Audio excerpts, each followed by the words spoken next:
Тікелей эфирдің қонағы Батыс Қазақстан облыстық өңірлік халық демократиялық патриоттық ауыл партиясының Батыс Қазақстан филиалының өңірлік төрағасы Әнесов Натаубек Тауфиқұлы. Дұрыс қой да? Дұрыс. Қош келдіңіз. Келісім бергеніңізге рахмет. Бізбен бүгін тікелей эфирге шығамын деп. Енді сізбен танысудан бастайық. Мен сізбен осы жақыннан бері таныспын. Өзіңіз таныстырып өтсеңіз, туған жеріңіз, тағы өмірбаяныңыз кішкене танымайтын адамдар болар сізге. Бәрі бақ қойсын болсын. Жақсы енді. Доктор, мынау біріншіден сіздермен танысқаныма қуаныштымын. Неге сен елдің ортасында үлкен бір жақсы бастаған азаматсыңдар. Енді менің есімім Натаубек Тауфиқұлы Әнесов боламын. Туған жерім Орда ауданы 88 әуелдегі сөз ауыл деген болыпты. Сол 51-52 көшеті ғой жан жаққа. Содан жаңағы бес қалмақ дейміз қазір. Яғни Петемір деп жатыр. Одан кейін әкем марқұм қайтыс болғаннан кейін Ақжайық Шапай ауданының 1 май совхозына келдім. Сода мектеп интернатында оқып, бітіріп, Батыс Қазақстан ауыл шаруашылығы институтына түстім. Ауыл шаруашылығы институтын бітіргеннен кейін жаңағы онда оқымысты зоотехник деген береді ғой статусты. Ақтөбе облысындағы Жорын жаңағы тәжірибе станциясында кіші ғылыми қызметкер болып жұмыс атқардым. Одан кейін үлкен кісілеріміз ауырып Жымпит ауданына келдік. Сырым ауданы. Сырым ауданы. Ол кезде Жымпит ауданы ғой, енді Сырым ауданы дейді қазір. Сол Жымпит ауданында жаңағы ауыл шаруашылық басқармасында, халықтық бақылау комитетінде, содан кейін шаруашылықтарда партияның хатшысы, бас зоотехник, сондай жұмыстарды атқарып келіп, сол ауыл шаруашылық аудандық партия комитетінің ауыл шаруашылық бөлімімен ұйымдастыру бөлімі деген кетті. Соның арқасында олар мына партия жұмыстарын жалпы негізін білем, құру жұмысын. Ол әңгіме саясаткер екі түрлі бар. Біреу деген таза жаңағы өзінің білетін мамандармен, өзінің кәсібімен жұмыс істейтін адам. Екіншісі жаңағы депутат боламын дейді, саясаткермін дейді, ол бөлек. Мен өзімді кәсіпқой жаңағы партия қызметкер деп санаймын. Ұйымдастыру бөлімінде болғандықтан.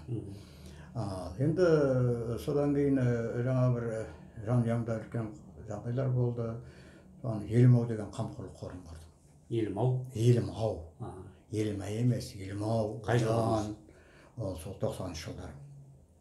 90-шы жылдар Елім-ау деген қамқорлық қорының негізгі алдына қойған мақсатымыз өзіңнің тіліңді, діліңді, жеріңді туған, өзіңнің мәдениетіңді, әдебиетіңді өзің құрметтемесең, өзің сыйламасаң, оны күнделікті өзің жаңа пайдаланбайтын болсаң, басқа ұлтқа оның қажеті жоқ. Соны әрі қамқорлық қорын құрып, өзіміздің жаңағы Жымпит ауданының Аралтөбе шаруашылығында. Қазір ол қор бар ма? Ол қор жоқ. Жабылды, Ол қор жабылған себебі де бар. Себебі өзі уақыты болды. Ол кезде заң болған жоқ екен ғой. Мына жеке қамқорлық қор деген заң жоқ екен. Соны мен жаңа өзімше жасап, сол жерде арнайы кәдімгі дүкенім болды. Өзіміздің мынау адамдар қайтыс болғанда Оралдан келіп жүрмейді. Осы жақтан алып барады бірінші жетім. Егер де 40 күннің ішінде олар мысалы қарап шығамыз, 40 күнде мысалы анау жетім, жесір, жаңа көп болған болатын болса, оны жаңағы солай шығарып жібереміз. Былай ешқандай адамға, соңғы сапарға кеткен адамға ол үйде, ол шаңырақта ауыртпалық болмау керек, яғни сауап деген біреу болса. Екінші мәселе, көз тірісі ақындарменен зиялы қауыммен кездестірдім. Сол кезде жыл сайын жылына бір рет жаңағы Елім-ау күні болады. Соған мынау Хатимолла мен Донедел, осындай азаматтардың қадір абай күндері, абай жылдары болып жүр. Сол кезде солардың атында арнайы ақындар жинап облыста. Ақындардан, сұлтандардан артық сыйлар кез келер деген Мұхтар Шахановтың әңгімесі бар. Сол сияқты мына елдің өзіміздің ақындарымызды, әншілерімізді, термешілерімізді өз көзімен көрсін деген пиғылменен сондай жақсы бір ұйымдастырдық. Енді оның айта беретін болса, Елім-ау жөнінде әңгіме көп. Қазір мінекей ауыл партиясына қашан келдіңіз? Ауыл партиясы болғанда мен осы 95-те қалаға келдім. Жағдай қызым қайтыс болды. Жанар атындағы Айдеу деген бір өзімнің енді бір сыбағаларым болды, сыйлықтар. Содан бір жағдайменен қалаға келдік. жолдасымыз екеуміз баламыз оқып жатыр. Соны кәсіп істеу жаңағы анау елменен екі ортада үлкен байланыста жүрдім сол ел болдың арқасында. Енді мына соңғы партияның коммунистік партияның соңғы съезіне қатысқансың. Қазақша айтқанда топырақты салып, топырағын салып келдім. Коммунист партия мүшесі болдыңыз, енді ол кезде біздер бәріміз енді бастауыш партияның үлкен шаруашылықтың бастауыш партияның мынау 25-ші партия Тасу Саққозын қосып 250 коммунист болды. Бүкіл облыс бойынша ең үлкен партия болды бізде. Ондай партия болған 100-ден аспайды ғой, 120-дан аспайды. Бір шаруашылықта бізде 250-дің үстінде жаңа партия болды. Енді ол жерде 30 мың жаңағы гектар тек қана астық. Егіндік. Егіндіктің өзі 13 мың ірі қара. 7 елді мекен. Ол 7 елді мекенде 2 орта мектеп, 2 сегізжылдық мектеп. Мінекей. Солардың бәрін көзіммен көріп, солардың бәрін қайда кеткенін, қалай құрығанын көріп, жүрегім ауырып кеткен. Қазір сол шаруашылықта мен істеген. Қазір 2 елді мекен қалды. Анау бүкіл кең дала бәрі бос қалды. Күнде сол жерлерде астығымыз қамбаға сыйған жоқ. Малымыз далаға сыйған жоқ. Қайнаған жұмыс дейді. Қайнаған жұмыс. Мына жер мәселесінде қозғайды ғой. Мен тек қана жер мәселесі көшеге айқайлау емес. Егер де жерді игеретін, жерді қадірлейтін өзіміздің әуелдегі диқандарымыз егін солай жатса, егер де малымыз жайқалып далада жатса, онда бізге кім айтады, жер сатамын деп, жер сатпаймын деп, ондай ойда болмайды ғой. Мінекей ауыл деп отырған мәселеміз ауылға елді қайтадан ауылда тұрақтандыру. Сол тұрақтандыруға келгенде, мына кейбір азаматтар айтады, ауыл менен қаланың теңестіру керек дейді. Қаланың жағдайы қандай болды, ауыл сондай болсын дейді. Ол мүмкін емес. Ауылда жағдай, ауылдың жағдайы, әлеуметтік жағдайы, жолы, суы, бүкіл ең қажеттісі, сол жердегі балалар бақшасы, сол жердегі мәдениет орталығы, сол жердегі аурухана, сол жердегі жаңағы қандай да халыққа қызмет атқаратын мекемелер бар ғой, олардың бәрінің жағдайы қаладан 2 есе артық болмаса, ауылда тұрақ тұрында алмаймыз. Ауылда мынау қайдағы жоқ урбанизация деген бар ғой. Урбанизация дегеннің өзінің орнымен болу керек. Біздерде жабайы урбанизация. Мына біздің қазіргі парламентте отырған партиялардың ең үлкен қателігі урбанизацияны өздерінше мақтаныш тұтады. Олай емес. Соның арқасында біздің халық, біздің далада мал табармен жаңағы бізді асыраушыларымыз қалаға келіп қалды. Жақсы түсін, ауыл партиясына қай жылы келдіңіз? Ауыл партиясына негізі біздер кеткеннен кейін 2003 жылы әуелі Патриоттар партиясы құрылды. Тек Патриоттар партиясы. Патриот дегенге ұнады маған, бұны қазақ жаңағы өзіміздің тіліміз, жөніміз, жеріміз деп солай кірдім ғой. Содан кейін 2015 жылы ауыл партиясы менен Патриоттар партиясы қосылды. Екеуі қосылды, Екеуі қосылды. Ауылға қосылды Патриоттар партиясы. Содан ауыл халықтық демократиялық патриоттық партиясы деген барлық мен қосылды ішіне. Бұл ауыл. Екі партия қосылды. 15-те. Содан кейін бар, енді күзде қосылды ғой. Қараша айында қосылды. Уже март айында, наурыз айында сайлау басталды. 2016-та. 16-та. Біздің асығыс қосылып, жаңағы өзіміз ырды-дырды болып жатырғанда, мына сайлау басталып кетті. Сайлауға жұрттың барлығының өкпесі бар ғой, өйткен жоқпыз, бүйткен жоқпыз деп. Біздер өзімізше жаңағы сайлауға түстіңіздер ғой. Сайлауға түстік. Және түскенде біз жақсы түстік. Дегенменен қаншама мысалы деген 3 ай біз үшін қиын болса да, біз жақсы түстік. Жаңағы өзіңіз енді ерікті сайлау нәтижесі қалай болды? Сіздер несінде ғой, енді ерікті бақылаушылар ғой. Біздер жаңағы бақылаушылар қолын тұрдық. Бірақ барлық жаңағы сайлау учаскелерін баса алмадық. Оны жасыратын ештеңесі жоқ. Оның да үлкен біз үшін әсері болды.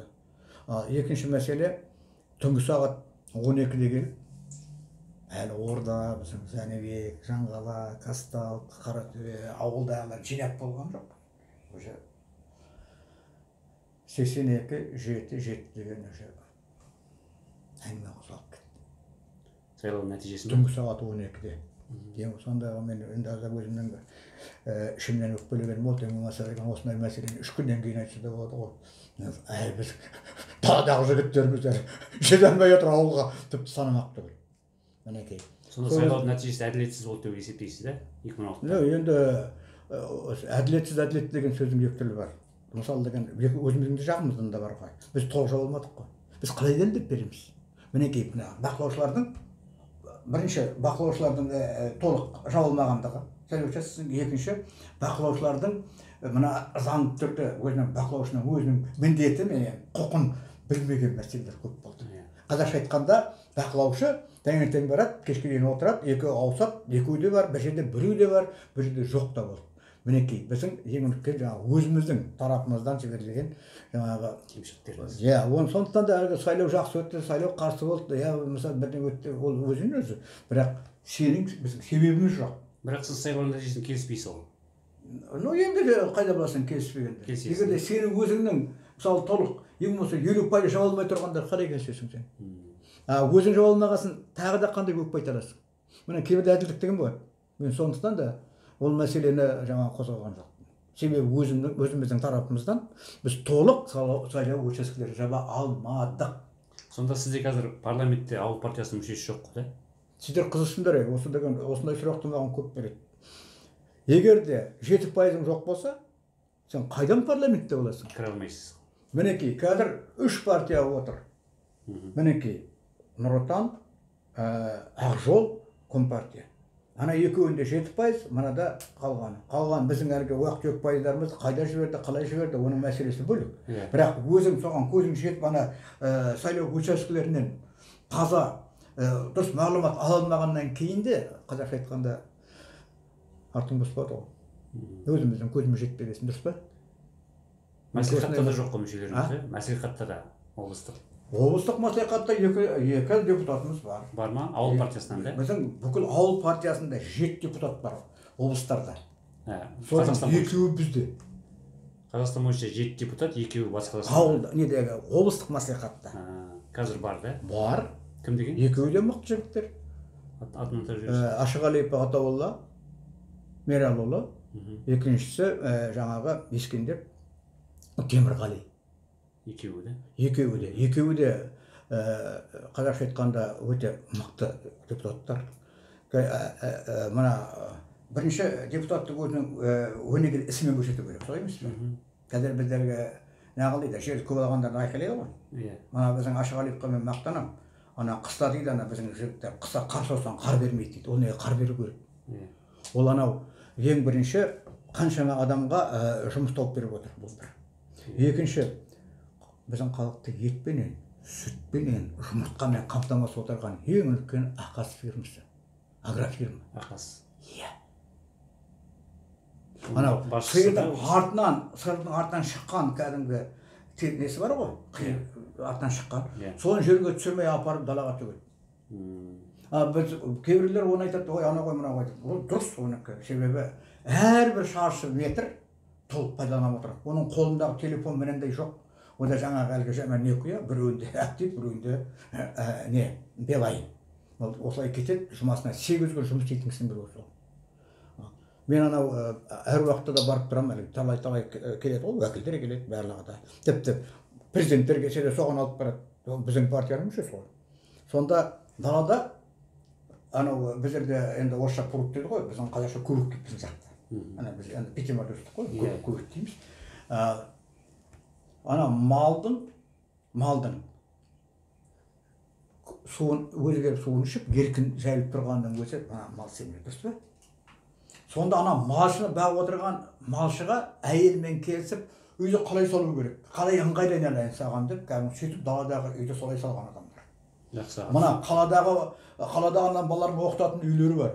Яғни малшының қадірін біліп отырған кісі. Түсінікті аға, бұл сұрағыңызға жауап. Екіншісі Ескендер Темірғали деген ағам. Екі кісі. Иә. Мына енді алдағы парламент сайлауы жатыр ғой. Сіздер алдағы сайлауға ауыл партиясы қандай дайындық жүргізуде? Мынау өте бір дұрыс сұрақ. Біріншіден, әділ сұрақ жайында. Біздерде ауыл партиясы мынау 5 жыл жаңағыдай өттік қой. Бәрінен өтіп келдік. Өткендегі мына президент сайлауында ана өзі қосанып есептемегенде қалған партиядан ішінен біздер жаңа Компартияны жеңдік. Одан дауыс көп алдық. Ақжолмен бүйтіп тұрмыз таласып. Қазір ме? Иә. қазір уже Ақжолдың алдына шығатын деген толық үмітіміз бар.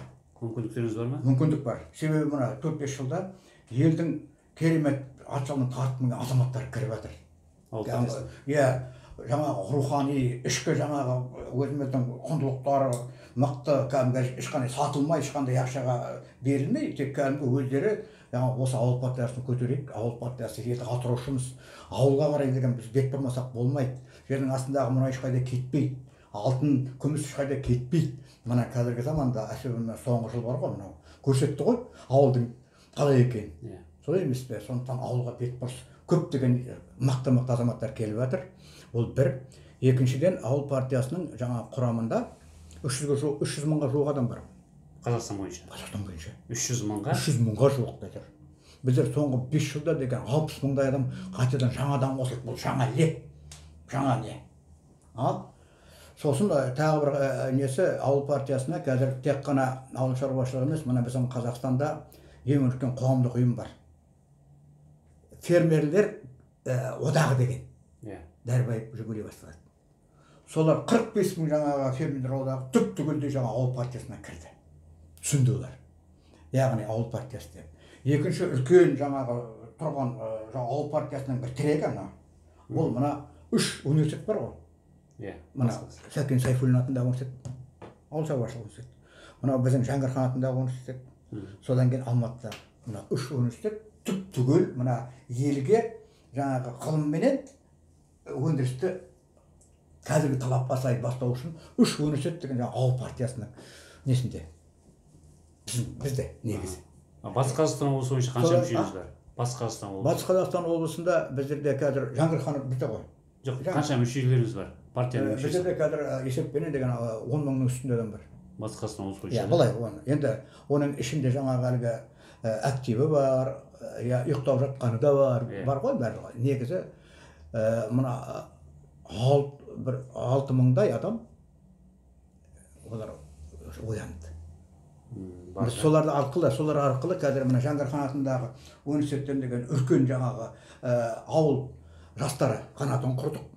Мінекей қазіргі бүкіл істеп жатырған істеріміз былтыр бұрынғы жылдар осы Жаңғырхан атындағы университеттер. Ауыл жастары. Жаңғырхан атындағы университеттің 2 проект, менің өзімнің орынбасарым тәрбие жұмыс жөніндегі ауыл шаруашылық жаңағы университетінің проректоры, тәрбие жұмыс жөніндегі Сұлтанов Ақылбек Ұзақбайұлы деген. 3 жаңағы оларда декандикка директор дейді екен ғой. Солардың бәрі ауыл партиясының мүшелері.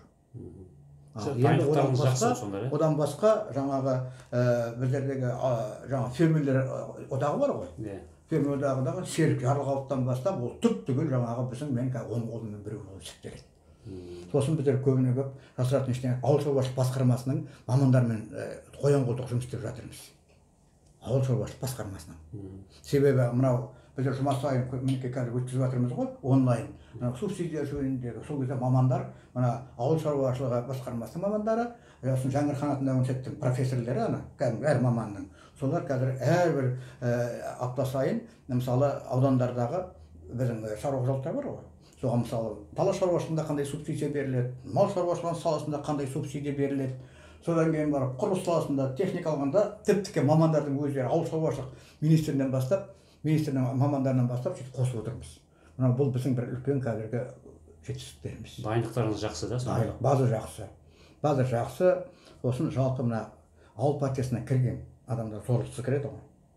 Айналайын өзің бір деймін. Маған айтады, аға, неке үгіттемейсіз дейді, мектеп үгіттейтін ағайын көкем. Сен Қазақстанның азаматысың, өзің таңдау жаса. Оны сыйлағасын, сондай өзі еркімен келіп кіргенде, олардың жаңағы түсініктері бөлек, ешкімді қамшылатпайды. Керек пе? Керек жоқ болса, өзінің еңбегін көрсетіп, сонда әркім әртүрлі өзінің үлестерін қосып отыр. Жақсы, түсінікті. Бұл сұрағымызға толық жауап алдық. Екінші сұрағымыз, партия мүшелерінің құрамында өзгеріс бар ма? Негізгі құрамы жасы орта жатқан адамдар еді ғой. Партияны жасарту жоспары бар ма сіздерде? Өте орынды сұрақ. Біздерде көбіне көп мына 2016-ға дейін, 2016-17 бар ғой міне. Әлгі ана сайлау өтті, қосылдық қой. Сол кезде мына ауыл партиясының көбі жаңағы зейнет асқандар. Енді ешқандай тәуелсіз, ешкімнен қорықпайды, біреу жоқ болды. Тәжірибелі адамдар болды. Жастар жағы аздау, да. Енді мына 2018-ден бастап мына өзім қайтадан төраға болдым. Ол кезде төраға Баянов Амангелді керемет азамат жігіт, бірақ ол үлкен бір мына кәрилер үйі бар ғой. Сол мекемесінде жұмыс істеді. Енді білесіңдер, кәрилер үйі мекеме деген қандай ауыр. Қарттар үйі. Иә, қарттар үйінде болды. Содан кейін мен орынбасары болдым, ауыл партиясы болып бірге болғаннан кейін. Содан кейін мына өзім 2018 жылы жаңағы қараша айында төраға болып қайтадан сайландым. Сол кезде 12 адам жаңағы облыстық партия комитетінің құрамы. Сосын 5 адам, соның ішінен президиум құрамы бар. Сол 12 адамның ішінен 4 кандидатын алып болдым енді. Жастар где-то бір шамамен сізге айтайын, енді оны өтірік айтпайын, шамамен где-то 10%-дан аспады. Қазір жастар Жаңғырханда студенттер мына сосын мына 35-ке дейін тендік қой жастарды біз. Біздер негізі 35 емес, қазір мына заң шығарып қойды, мына жаңа заң бойынша 30-ға дейін. Бірақ ол 30-ға дейінгілер ана депутатқа кіруге ғана. Негізі 35-ке дейін. Сондықтан да керемет жігіттер кіріп жатыр. Жастарымыз кіріп жатыр. Қазір жастар қатары 30-32%-ға дейін жетті. Біздің облыс бойынша ма? Біздің облыс бойынша. Мына Жаңғырхан, содан кейін анау Евразия студенттер бар ғой. Сосын өзіміздің жастар шығып келген. Мына оқып келгендер, Алматыдан оқып келген жігіттер бар, келеді, ана сайтқа кіріп қарайды айтады, аға мен ауыл партиясына кіремін дейді. Сөйтіп мүмкін ол біздің мына партияның қазір беделін көтеріп отырған олар. Жастар былай ол енді еншісіне кіріп, саған кірем деген кісі қызық қой да, айтқанда. Екі ортада үгіттеп отырған ешкім жоқ. Ал сол жастар кіріп жатыр. Сондықтан да біздер мына облыстық мәслихатқа қазір өзіміздің дайындап отырған жастарымыз бар ғой. Облыстық мәслихатқа мысалы Айгерім деген қызымыз бар. Айгерім. Біздің Қазақстанда жаңғыз бапкер Атбек. Жиырмада. Ат спортының бапкері. Ат спорт. Кәдімгі аттың бапкері әуелден атқа шапса, күрессе, қазір ат баптайды.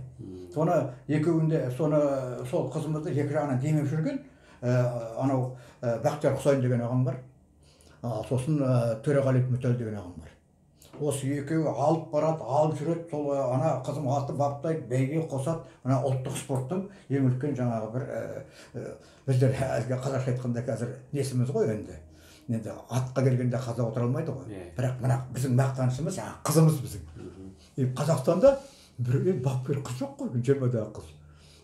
Бұл түсінікті, жастар көбейіп жатыр екен, қуанышты жағдай. Сол сұрақ жауап алдық. Енді тағы сұрағымыз. Егер сайлауда шекті 7% артық қомақты дауыс жинап, мәслихат, парламентке өткен жағдайда партия амбициясы ояна ма? Өзекті мәселелерді шешу кезінде халықтың құқын қорғауға азуы жете ме? Әлде бұрынғыдай билікке жағымды партия позициясында қала бере ме? Ауыл партиясы. Біздердің мақсатымыздың өзі. Бұл мемлекеттік билікке ықпалымызды жүргізу арқылы өзіміздің бағдарламаларымызды іске асырып, халыққа тиімді қызмет көрсету. Біздің бағдарламамыз сол. Олар жалтан партия болмайды. Бұл жерде президент кім болса да ауыл ғой. Біздерде әлгі оппозиция деген жоқ. Біздер өзіміздің позициямыз бар. Сондықтан да бірінші кезекте тұрғаны бұл жаңа ұлттық мүдде. Екінші кезекте тұрған деген ауылдағы деген жаңағы АПК дейді ғой, енді агроөнеркәсіп бірлестігі. Біздің қазіргі парламентте жоқта биылғы жылы әлгі не болды ғой, сенат сайлауы болды ғой. Сенат сайлауы болды биыл. Сонда біздің жаңғыз 17 кісіден жаңғыз біздің төрағамыз мына Түркістаннан өтіп кетті.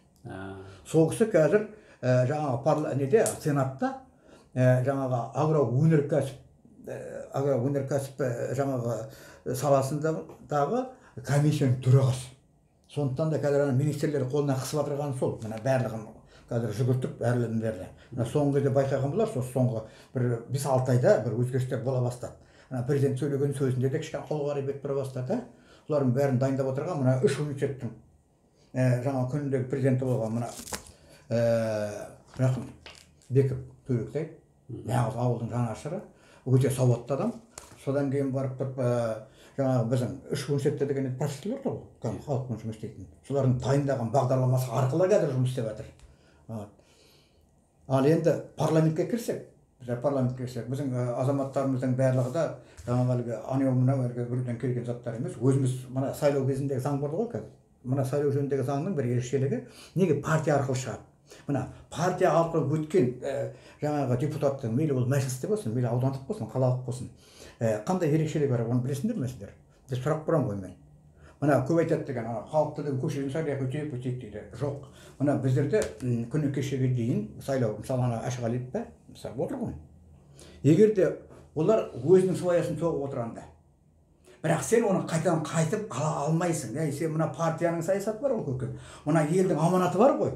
Сен осы неге орындамай өтсің? Орындамасаң 3 айдан кейін бе, 6 айдан кейін бе қайтарып аласың. Орнына қайтадан біздің партияның саясатын жүргізетін адам керек. Мына елдің аманатын орындайтын адам керек. Неге десең парламентте солай болу керек қой. Иә. Біздерде мысалы қазіргі мына соңғы заңда мен өзім түсінігім бойынша мына неге партиядан жаңағы сайланады депутаттарды?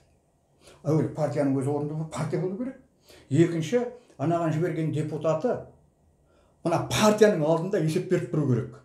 Жоқ, саған нақтырақ сұраққа жауап беріңізші. Дұрыс қой да, мінекей жаңа айтып отырған сұрағыңыз. Бұны бір осы маған келгенде кейбір сұрақ маған береді көбірек.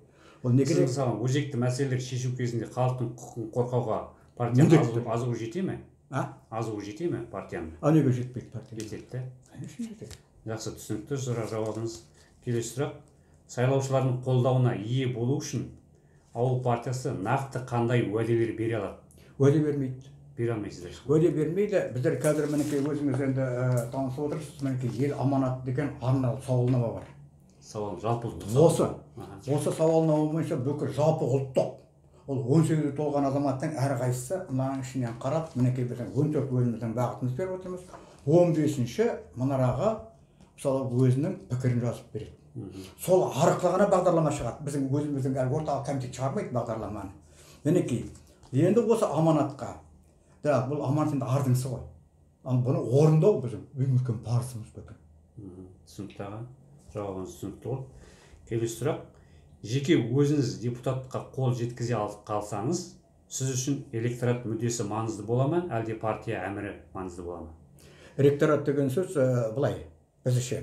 Ауыл партиясының негізгі электораты 42%-ның үстінде ауыл адамдары бар.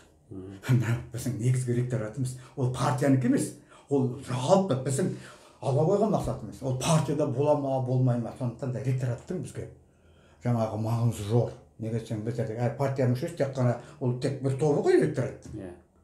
Солай айналайын. Электораттың мүддесі маңызды сізге, да? Міндет. Сосын жаңа сұрағыңызды қайталап жібересіз бе? Соңғы сұрақты ма?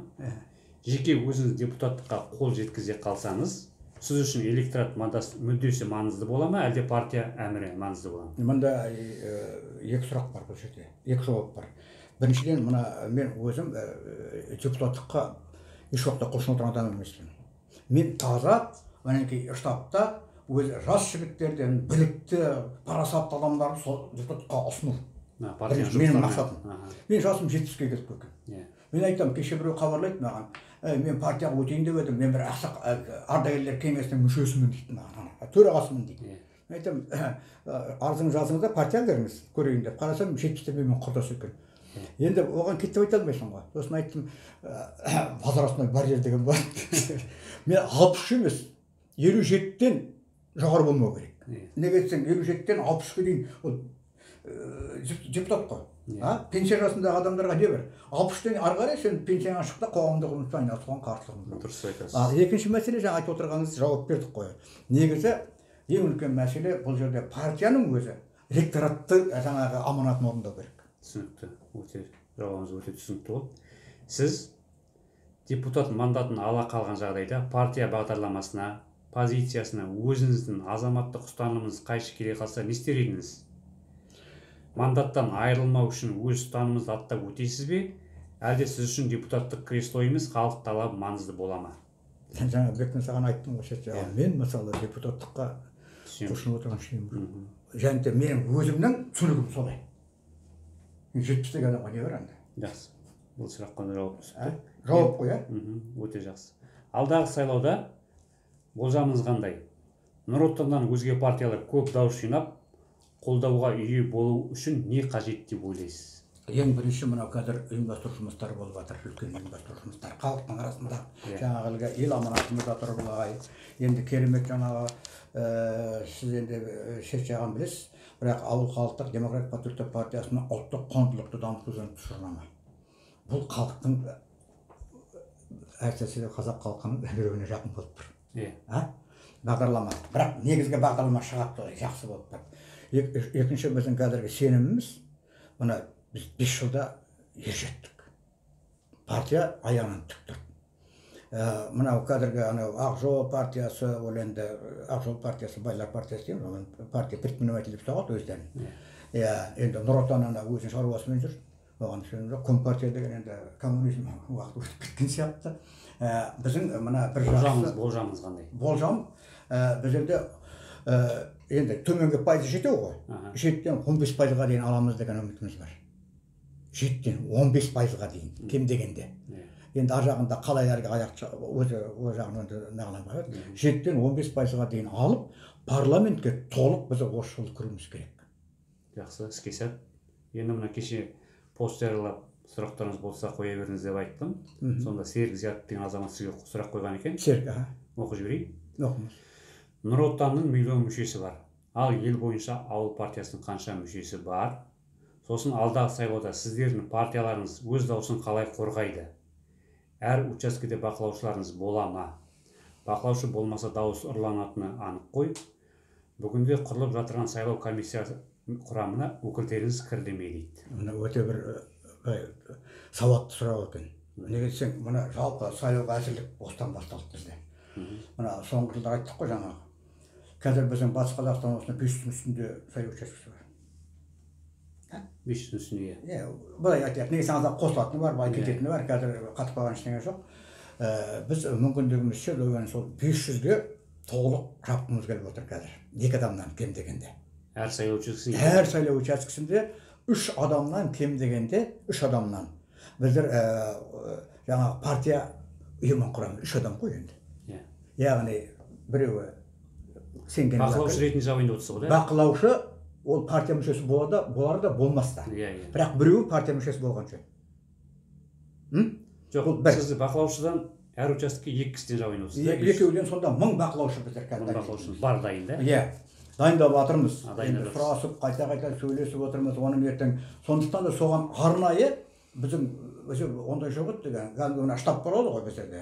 Төрағасы болады, жаңағы орынбасары болады деген сияқты. Арнайы бақылаушылармен жұмыс істейтін штатный жаңағы координатор болады. Биылдан бастап. Биылдан бастап. Бұл болған жоқ. Ақша қаражат жоқ қой бізде көп. Бірақ соған осы арнайы жаңағы координатор болып жатыр. Тек қана бақылаушылармен жұмыс істейді. Бақылаушылар. Біздің облысқа келеді. Тек қана біздің облыста емес, барлық облыста солай. Түгелдей. Ал сосын жаңа сіз айттыңыз ғой, анау сайлау учаскелерінде жаңағы сайлау учаскесінің құрамында ауыл партиясының өкілдері бар ма деп. Біздерде қазір мен енді өзім қалада толық 110 сайлау учаскесінде біздің неміз бар, өкілдеріміз бар. Кіріп тұр да? Араластырдық, қайта қарадық, сайладық, әйтеуір өзімізде бар. Енді мына 12 аудан бар ғой. 12 ауданның 10-ында бар. Сайлау учаскесінде. Сайлау учаскесінде. Мүшесі. Кейбір жерлерде жаба алмай қалдық, әлгі партия мүшесі болмай қалды, сосын деген бір кезеңдер болды. Ақыры бірақ ол жерде де енді бірақ жүре алмаймыз қазір енді оған қайтадан тап негізі 15-ге дейін болды. Өтіп кетті уақыт. Дегенмен ол жерде мықты не болу керек, бақылаушы болу керек. Мықты болғанда сауатты жаңағы өзінің заң орнында білетін сондай сауатты бақылаушы болу керек. Сосын енді алдағы сайлауда сіздердің партияларыңыздың дауысын қалай қорғайды? Бірінші жаңағы айтып тұрғанда ғой деген бақылаушылар мықты болу керек. Екінші жаңағы әрбір учаскеде өзіміздің уәкілдеріміз болады. Үшінші мына мен өзімнің ойымша енді ол заңда олай болады болмайды. Біздерде сенімді өкілдер болды ғой. Әуелде депутаттар. Қазір партияның сенімді өкілдері болу керек. Партияның сенімді өкілдері. Мысалы мен өзім мысалы штабтың бастығымын. Облыс бойынша. Штабтың бастығымын, әрі жаңағы ауыл партиясының осы Батыс Қазақстан облысындағы сенімді өкілімін. Яғни мен сайлау изборком барамыз. Қапаққа кіріп кәмпей қалай. Яғни сағат сайын болмаған 2 сағатта ма мына участокке барып қарап отыруым керек. Мұқият болу керек. Неге десем, бұлдар біздерде өткен сайлауда ана 16-та менен басқа Компартияда, Ақжолда мен көрген жоқпын, анда бармайды, үйлерінде отыр, білмеймін кімге сеніп отырған, рахат болды. Ал біздер қасқамыз қайнап әлі далбаңдап жүргенде, мүмкін елдің де әлі ойлануы мүмкін жетпеген болар, иә, бақылаушыларымыздың нашарлығы болар. Содан кейін барып тұрып анау сайлау учаскелеріндегі біздің кісілеріміздің де өзінің енді олар қатыспайды ғой дұрысында енді. Дей тұрғанменен сол шағалықтар болды. Қазір 5 жылда басқа партия қазір Компартия мен Ақжолды қазақша айтқанда жайлап алып ұратын жағдайға жеттік біздер иншалла. Енді оны сайлау көрсетеді ғой ертең. Енді мына ертең сайлау болып жатса, алла қосса, сіздің бақылаушыларыңыз мына бақылау учаскелерінде отырып, сайлау учаскелерінде мына сайлаудың әділ өтпеген сіздерге мана көрсетіп, бұзушылар болып көрсетіп жатса, сіз алтын сайлаудың нәтижесін келіспесеңіздер қандай реакция болады? Бұған мына біздер жаңа шешен айттым ғой саған, мына облыстағы жаңағы арнайы координатор бар ғой, ол юрист болу керек. Міндетті түрде жаңағы мына мысалы қай жерде келіспей жатыр, қаланың ішінде қаладан арнайы бір адам болады тағы да, өзінің қарауында. Оған енді төлей ме, ақша төлемей ме, ол басқа мәселе. Ол заңды түрде жаңағы мынау сол қай жерде отырған бақылаушыларды қандай мысалы бір келіспеушілік болады ғой, соның бәрі шешетін. Ең үлкен мәселе жаңағы координатор, юрист, ол балық. Ал үшінші енді комиссия, мына штабтың бастығы бар ма? Біздер солай әрбір ауданда да мысалы мінекей штабтың бастығы, координатор жаңағы бақылаушылардың, арнайы бақылаушылармен әрі жұмыс істеп, әрі олардың жаңағы құқықтарын сол жерде нелерін қорғайтын адам болу керек. Біздің ұсынысымыз. Түгел Қазақстан бойынша сайлау нәтижесі манағыдай көңілдерін шықпай, дауыстарыңыз ұрланды деп жатсаңыз, қандай реакция білдіресіздер билікке? Енді ол жағын мен жаңағы біздің партияның негізгі мақсаты, мысалы кеше Қырғызстанда сайлау болды ғой. Қырғызстан сайлау нәтижесімен келіспей халықтан партияның жеңіліп қалған партия өкілдері шығып, білесіз ғой не істегенін. Енді біздікі, мен саған шынымды айтайын, айналайын деген, біздің партияның тактикасын көбі түсінбейді. Біздікі қайткенде парламентке кіру. Тактический ход деген бар. Кіре алмай қалдыңыздар, не істейсіздер? Кіре алмасақ енді деген келесі дайындаламыз, оны көшеге шығып бүйтіп білек салып айқайлағаннан не шығады? Дауысымыз жетпей қалса. Жоқ, дауыстарыңыз жетіп, сіз ұрланып жатса, сайлау нәтижесіне келіспейсіздер. Ұрланғанда енді жазылады, жазылмағаны қалды ғой. Сотқа бересіздер де, заң бойынша. Заң бойынша істейміз, болды.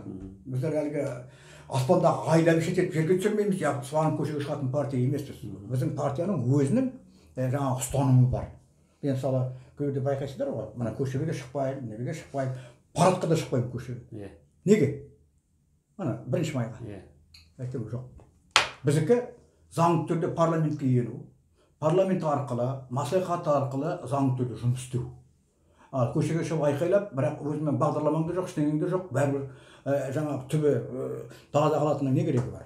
Біздікі қазақша айтқанда парламентке кіріп, мына артымыздағы ректораттың қайткенде соның сойылын соғу керек.